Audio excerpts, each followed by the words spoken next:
Hello dear viewers, আসসালামু আলাইকুম। সবাইকে কেমন আছেন আপনারা সবাই? আশা করি সবাই অনেক ভালো আছেন। ঘরে কিংবা বাহিরে, দেশে কিংবা বিদেশে, যেই যেখান থেকে এই ভিডিওটি আপনারা দেখছেন, আমি নিশান নাহিদ শান্ত, সবুজ শিক্ষার পাঠশালা ষড়ঋতু হর্টিকালচার ইউটিউব চ্যানেলে সবাইকে জানাই শুভেচ্ছা ও স্বাগতম।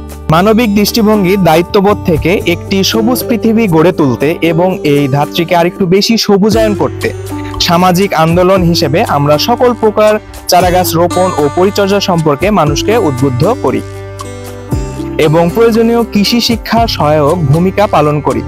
আর সেই লক্ষ্যে ও উদ্দেশ্য বাস্তবায়নে পৃথিবীর সকল প্রকার গাছের চারা সম্পর্কে আমরা এই চ্যানেলে শিক্ষামূলক ডকুমেন্টারি তথ্য সরবরাহ করে থাকি। আমাদের স্লোগান হচ্ছে সবুজায়নী প্রাণ, চারাগাছ লাগান ও ধারিত্রীকে বাঁচান। নতুন নতুন গাছের চারা সম্পর্কে বিস্তারিত জানতে, সবুজ শিক্ষার আপডেট তথ্য পেতে পাশে থেকে বেল আইকনটি চেপে দিন। আমাদের চ্যানেলটি প্লিজ সাবস্ক্রাইব করে রাখুন, আমাদের পাশেই থাকুন। আসুন তাহলে আজকের চারাগাছটি নিয়ে বিস্তারিত জেনে নিই।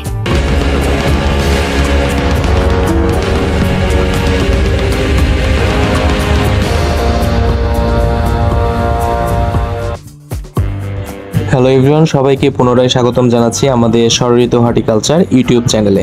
আমাদের আজকের প্রতিবেদনের বিষয় হলো বন্ধনে মূলত একটি ঔষধি গাছ। এই গাছের উপকারিতা অনেক। বন্ধন মূলত পেটের ব্যথা, ডায়রিয়া ওষুধ হিসেবে অনেকটা কার্যকারী, যা পাঁচটার ক্ষেত্রে পাতার মিশ্রণ লাগানো হয়। এটি প্রাকৃতিকভাবেই গড়ে তোলে সুরক্ষার দেওয়াল। এর পাতা, ফল, গাছ সবটুকুই কাজে লাগানো যায়। বন্ধনে তেমন কোনো পার্শ্ব প্রতিক্রিয়া নেই, তবে শিশুদের ক্ষেত্রে পরিমাণে একটু কম দিলেই চলবে। এছাড়া আর কোনো সমস্যা না হওয়ারই কথা। বন্ধনের পরিচিতি: বন্ধন মূলত একটি ঔষধি গাছ হিসেবে পরিচিত। এটিকে বিভিন্ন জায়গায় বিভিন্ন নামে ডাকা হয়, যেমন ফুরফুরি, বন্ধনী, বন্ধনিয়া, মিডালি ইত্যাদি। বন্ধনের কিছু উপকারী দিক: বন্ধন মূলত যেহেতু ঔষধি গাছ, এর ঔষধের গুণাগুণ সম্পন্ন গাছ, তো এর অনেক ঔষধি গুণাগুণ রয়েছে। যেমন বন্ধনে ডায়াবেটিক্স ও উচ্চ রক্তচাপ নিয়ন্ত্রণে রাখে। এর রস আমাশয় কাজে ভালো কাজ দেয়, তবে বয়স যত কম হবে তত পাতলা করে নিতে হবে রসের পরিমাণ 1 চা চামচ পর খাওয়াতে হয় দিনে 3 বার। মুখে ঘা হলেও এটির পাতা চিবালে ঘাটি ভালো হয়ে যায়।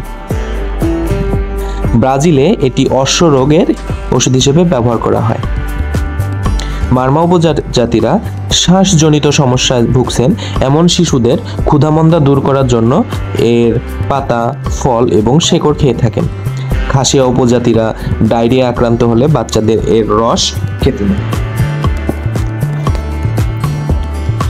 নরসিংদী জেলায় গ্যাস্ট্রিক আলসার রোগের চিকিৎসায় পাতলা রস ব্যবহার করা হয়। এটি বিভিন্ন জেলায় বিভিন্নভাবে ব্যবহার করা হয়।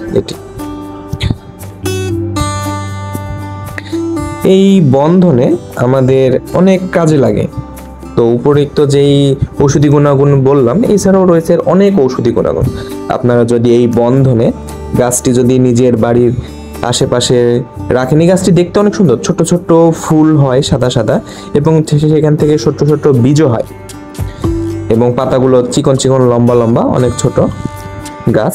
তো এই বন্ধনের অনেক ঔষধি গুণাগুণ আছে এবং এটি সৌন্দর্যবর্ধক হিসেবেও কাজে লাগে। এটি গ্রাম অঞ্চলের আশেপাশে দেখা যায় খুব। আপনারা চাইলে নিজের বাড়ির আঙিনায় এগুলো লাগিয়ে রাখতে পারেন, এক্ষেত্রে সৌন্দর্যও বাড়বে, এখান থেকে ঔষধি গুণাগুণও আপনারা পাবেন। তো এই হলো বন্ধনে গাছের বিস্তারিত। এতক্ষণ আমাদের সাথে থেকে ভিডিওটি দেখার জন্য সবাইকে জানাই অসংখ্য ধন্যবাদ। প্রিয় ভিউয়ার্স, এতক্ষণ আমাদের সাথে থেকে ভিডিওটি দেখার জন্য আপনাদের সবাইকে অসংখ্য ধন্যবাদ। আমাদেরকে এইভাবে সাপোর্ট করে যাবেন, আমাদের ভিডিওটি দেখবেন, আমাদের ভিডিওটি শেয়ার করবেন, কারণ আমাদের উদ্দেশ্য হলো পৃথিবীকে আরেকটু সবুজায়নে সাহায্য করা।